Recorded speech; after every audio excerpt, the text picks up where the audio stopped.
What's up, everybody? It's the homie Truth Teller, the street reporter, and today I'm taking a look at the Team 600 movement, which I think is a movie. You know, a lot of people got the Empire and the Chirac movie. I'm telling you, the Team 600 movie will do real good because, in my opinion, these guys right here was in position to be put as one of the greatest groups to ever come out of Chicago. You know, make their mark in this music business, but unfortunately, the streets kind of blended in and kind of messed things up. Not saying they can't still get it together, but just think about it. Out of guys like L'aCapone, Rondonumba9, Cdai, and Cdai, 600 Breezo, and even the rest of them, I'm pretty sure one of these guys would have blew to the major label, and put themselves in position to help their squad. But unfortunately, the street shit kind of came back to hunt people, you know what I'm saying? With guys like L'aCapone getting killed coming out of a studio, and Rondo and Cdai being sentenced because people saying they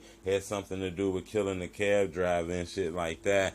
I think it's a crazy story. Even Drose, a guy who don't have hit records, who's not really known as a rapper, but got millions of followers and people are always tweeting about him and hitting him on Instagram and shit like that. He's currently serving a sentence. He was just recently convicted of murder.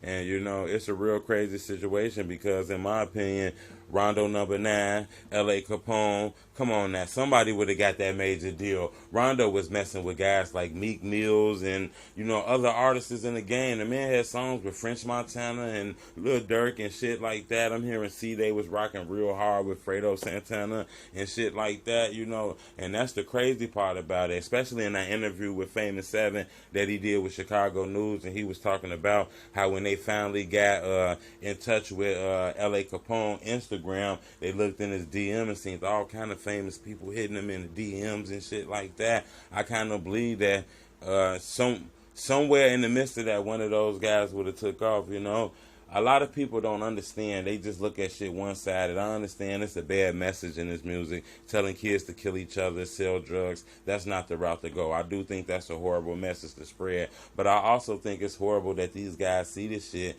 This what's in front of their eyes. They actually rapping stories about the fucked up communities and shit. If you want to know what injustice is, if you want to know what's going on in the urban communities, you go listen to one of these rapper CDs. You listen to a Rondonumba9 CD, a 600 Breezy CD, you are sweeping down these guys rapping about the streets of Syria, the streets of Iraq, but no, they actually talking about communities in Chicago. It's a sad situation on both sides, We all got to be better. These kids and these youth got to be better, and the OGs got to be better to show these youth the right way. You feel me? I'd love to know what y'all think about this. I'm going to be reading the comment section, so make sure you leave me a comment, and most definitely subscribe to my channel ASAP for more hip-hop news.